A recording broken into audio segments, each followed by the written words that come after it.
بسم اللہ الرحمن الرحیم۔ سنن ابن ماجہ شریف کے اندر یہ حدیث مذکور ہے۔ ہمارے آقا و مولا صلی اللہ علیہ وسلم کا ارشاد گرامی ہے کہ قرآن پاک پڑھتے وقت تم رویا کرو، اگر تمہیں رونا نہ آئے تو رونے والی شکل و صورت اختیار کیا کرو۔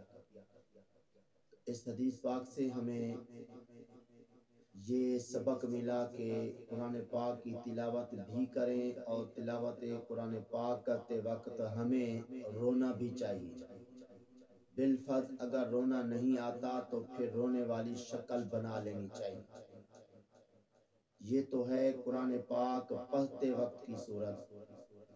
جب قرآن پاک سنا جائے تو اس وقت کیا کیفیت ہونی چاہیے، آئیے اس بارے میں بھی بیہقی شریف کی یہ روایت جو کہ حضرت جریر بن عبداللہ رضی اللہ تعالی عنہ سے مروی ہے، توجہ سے سماعت فرما لیجئے۔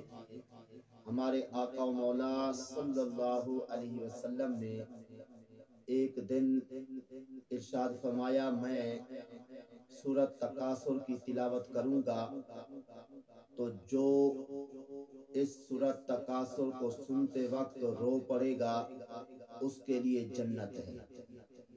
آپ صلی اللہ علیہ وسلم نے سورۃ تکاثر کی تلاوت کی، کچھ لوگ روئے اور کچھ لوگ نہیں روئے۔ بعد میں جو لوگ نہیں روئے تھے عرض کرنے لگے، آقا ہم نے رونے کی کوشش کی ہے لیکن ہمیں رونا نہیں آیا۔ آپ صلی اللہ علیہ وسلم نے ارشاد فرمایا، میں دوبارہ سورۃ تکاثر کی تلاوت کرتا ہوں، جو اسے سنتے وقت روئے گا اس کے لیے جنت ہے، اور جو نہ رو سکے تو وہ رونے والی شکل و صورت بنا لے۔ تو اس روایت سے بھی معلوم ہوا کہ سنتے وقت جو ہے قرآن پاک کی تلاوت سنتے وقت بھی رونا چاہیے۔ اگر رونا نہ آئے تو رونے کی شکل و صورت بنا لینی چاہیے۔ اور ساتھ یہ بھی معلوم ہوا قرآن پاک کی تلاوت سنتے ہوئے اگر روئیں گے انشاءاللہ اس کی برکت سے جنت میں داخلہ بھی ہو جائے گا۔